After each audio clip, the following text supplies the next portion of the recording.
নমস্কাৰ বন্ধু বান্ধৱীসকল, আজি মই আপোনালোকক ক'বলৈ গৈ আছোঁ হনুমান জয়ন্তী 2025ৰ তাৰিখ আৰু সময়। ঘৰত কেনেকৈ কৰিব এই হনুমান জয়ন্তী পূজা আৰু এই হনুমান জয়ন্তীত মন্ত্ৰ আপোনালোকে কেনেদৰে পাঠ কৰিব। আৰু জ্যোতিষীসকলে কৈছে যে হনুমান জয়ন্তী বছৰত দুবাৰকৈ পালন কৰা হয়, কিন্তু কিয়? তেনেহ'লে বন্ধু বান্ধৱীসকল, অকণো পলম নকৰাকৈ এই প্ৰশ্নসমূহৰ সম্পূৰ্ণ উত্তৰ আজিৰ এই ভিডিঅ'টোৰ মাধ্যমেৰে জানো আহক। ভগৱান হনুমান হৈছে ভক্তি, শক্তি আৰু সাহসৰ প্ৰতিমূৰ্তি। সমগ্ৰ ভাৰত আৰু বিশ্বৰ বহু ঠাইত অতি উলহ মালহেৰে পালন কৰা হয় এই হনুমান জয়ন্তী। কাৰণ সকলোৰে বিশ্বাস যে হনুমান বাবাই সকলোকে শক্তি আৰু সুৰক্ষাৰ বাবে আশীৰ্বাদ দিয়ে। 2025 বৰ্ষত এই উৎসৱে এক অনন্য দিশ কঢ়িয়াই আনিছে, কিয়নো হনুমান জয়ন্তী দুবাৰকৈ পালন কৰা হ'ব, যিহেতু সাংস্কৃতিক আৰু জ্যোতিৰ্বিজ্ঞানৰ কাৰণত শিপাই থকা এক পৰিঘটনা। বন্ধু বান্ধৱীসকল, হনুমান জয়ন্তী 2025ৰ সবিশেষ, ইয়াৰ তাৰিখ, তাৎপৰ্য, আচাৰ অনুষ্ঠান আৰু ঘৰতে কেনেকৈ উদযাপন কৰিব পাৰি তাৰ সবিশেষ এই ভিডিঅ'টোৰ মাধ্যমেৰে জানো আহক। 2025 চনত আঞ্চলিক পাৰ্থক্য আৰু পঞ্জিকাৰ ব্যাখ্যাৰ বাবে দুবাৰকৈ হনুমান জয়ন্তী উদযাপন কৰা হ'ব। 1 নম্বৰতে প্ৰথম হনুমান জয়ন্তীৰ তাৰিখ হৈছে 12 এপ্ৰিল 2025 শনিবাৰ। তিথি হৈছে চ'ত মাহৰ পূৰ্ণিমাৰ দিনা।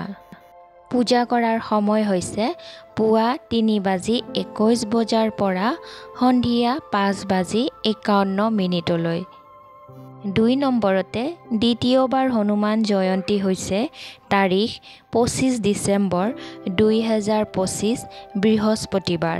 তিথি হৈছে মাৰ্গশীৰ্ষ অমাৱস্যা। পূজাৰ সময় হৈছে পুৱা 6:30 বজাৰ পৰা 7:45 অৰ্থাৎ 1 ঘণ্টা 15 মিনিট সময় থাকিব। এই দ্বৈত তাৰিখ সৃষ্টি হয় কাৰণ বিভিন্ন অঞ্চলে বিভিন্ন চন্দ্ৰৰ কেলেণ্ডাৰ অনুসৰণ কৰে। উত্তৰ ভাৰতত চৈত্ৰ পূৰ্ণিমা হনুমান জয়ন্তী ব্যাপকভাৱে পালন কৰা হয়, যদিও অন্ধ্ৰপ্ৰদেশ আৰু কৰ্ণাটকৰ দৰে ৰাজ্যত মাৰ্গশীৰ্ষ অমাৱস্যাত হনুমান জয়ন্তী অধিক প্ৰচলিত। হিন্দু পঞ্জিকাৰ ব্যাখ্যাৰ আঞ্চলিক আৰু সাংস্কৃতিক তাৰতম্যৰ বাবে বছৰত দুবাৰকৈ হনুমান জয়ন্তী উদযাপন কৰা হয়। 1 নম্বৰতে চৈত্ৰ পূৰ্ণিমাত উত্তৰ ভাৰতত এই তাৰিখটো চৈত্ৰ মাহৰ পূৰ্ণিমাৰ দিনত ভগৱান হনুমানৰ জন্ম হোৱা বুলি পৰম্পৰাগত বিশ্বাসৰ সৈতে মিল খাই আছে। 2 নম্বৰতে মাৰ্গশীৰ্ষ অমাৱস্যা অৰ্থাৎ দক্ষিণ ভাৰতত এই তাৰিখটোত হনুমানৰ প্ৰকাশ দিৱস। দক্ষিণ ভাৰতৰ কিছু অংশত হনুমান বিজয়ম হিচাপে পালন কৰা হয়। এই দুয়োটা তাৰিখেই ভগৱান হনুমানৰ জন্ম আৰু ভগৱান ৰামৰ প্ৰতি তেওঁৰ অটল ভক্তিক সন্মান জনোৱা হয়, যদিও ৰীতি নীতি আৰু সময়ৰ ভিন্নতা আছে। হিন্দু ধৰ্মাৱলম্বী লোকসকলৰ বাবে হনুমান জয়ন্তীৰ গভীৰ তাৎপৰ্য আছে। কাৰণ হৈছে ভগৱান হনুমান ভক্তি, নিস্বাৰ্থতা আৰু শক্তিৰ প্ৰতীক। ভগৱান ৰামৰ সৰ্বশ্ৰেষ্ঠ ভক্ত হিচাপে তেওঁ শ্ৰদ্ধা আৰু ৰামায়ণত গুৰুত্বপূৰ্ণ ভূমিকা পালন কৰিছে। ভক্তসকলে সাহস, অশুভৰ পৰা সুৰক্ষা, প্ৰচেষ্টাত সফলতাৰ বাবে তেওঁৰ আশীৰ্বাদ বিচাৰি হনুমান জয়ন্তী উদযাপন কৰে। যিকোনো হিন্দু উৎসৱৰ বাবে সময়ক অতি গুৰুত্বপূৰ্ণ ভূমিকা দিয়া হৈছে। হনুমান জয়ন্তীও ইয়াৰ ব্যতিক্ৰম নহয়।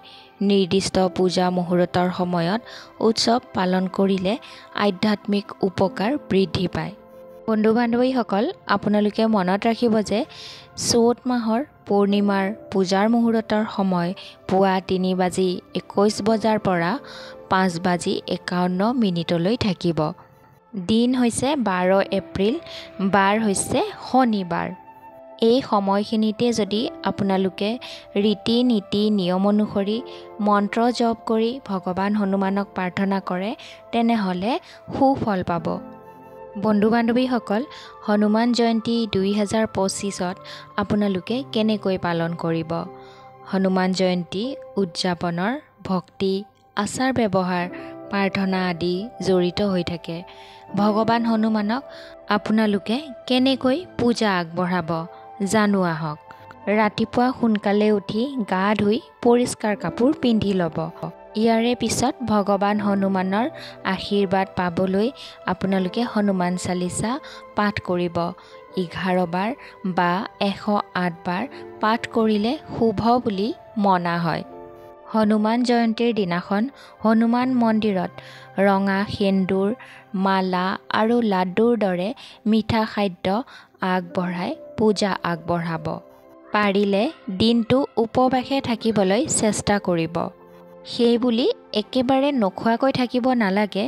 ফল মূল, গাখীৰ, বাদাম আদি আপোনালোকে সেই সময়ত খাব পাৰিব। আৰু কোৱা হয় যে সেইদিনাখন ৰামায়ণৰ সুন্দৰ কাণ্ড খণ্ডটি পাঠ কৰিবলৈ চেষ্টা কৰিব।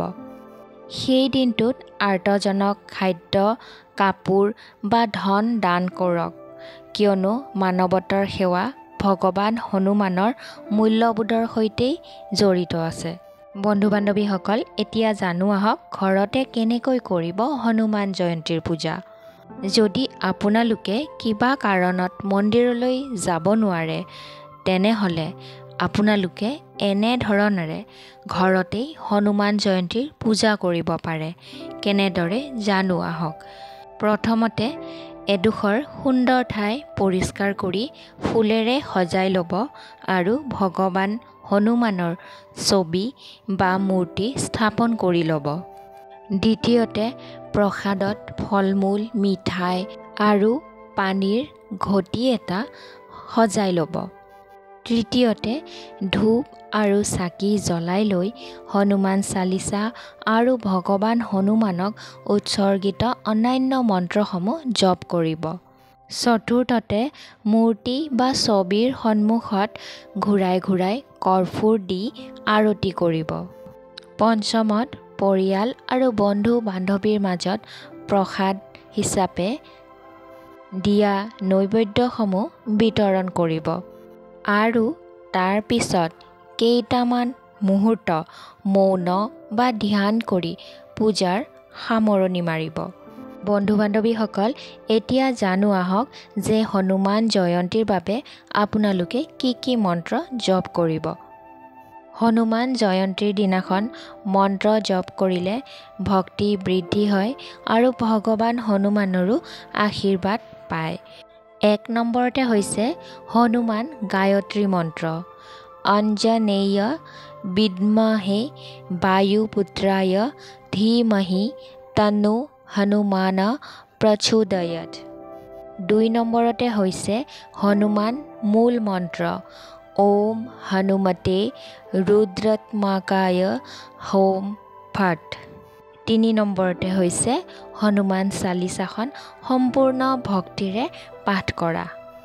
এই হনুমান জয়ন্তী হৈছে 2025ৰ এক বিশেষ অনুষ্ঠান, য'ত ভক্তসকলক ভগৱান হনুমানৰ ঐশ্বৰিক গুণৰ ওচৰলৈ লৈ যায়। চ'ত মাহৰ পূৰ্ণিমা বা মাৰ্গ শীৰ্ষ অমাৱস্যাত উদযাপন কৰাই হওক, উৎসৱৰ আচাৰ ব্যৱহাৰ আৰু তাৎপৰ্যসমূহ একেই। 2025 চনৰ 12 এপ্ৰিল আৰু 25 ডিচেম্বৰৰ বাবে আপোনালোকৰ ঘৰত যদি কেলেণ্ডাৰ আছে তেনেহ'লে চিহ্নিত কৰি ৰাখিব আৰু ভক্তি, শক্তি আৰু ইতিবাচকতাত নিজকে নিমজ্জিত কৰিবলৈ সাজু থাকিব। ভগৱান হনুমানৰ আশীৰ্বাদ সদায় আপোনালোকৰ লগত থাকিব। বন্ধু বান্ধৱীসকল, আজিৰ ভিডিঅ'টো ইমানখিনিয়ে আছিল। ভিডিঅ'টো আপোনালোকৰ যদি ভাল লাগিছে আৰু কিবা যদি জানিব পাৰিছে তেনেহ'লে লগ বন্ধুৰ মাজত ভিডিঅ'টো শ্বেয়াৰ কৰি দিব আৰু কমেণ্টত জয় হনুমান বুলি লিখিলেই হ'ব। আৰু কোনোবা বন্ধু বান্ধৱী যদি মোৰ এই চেনেলটোলৈ নতুনকৈ আহিছে তেনেহ'লে চেনেলটো ছাবস্ক্ৰাইব কৰি ৰাখিব।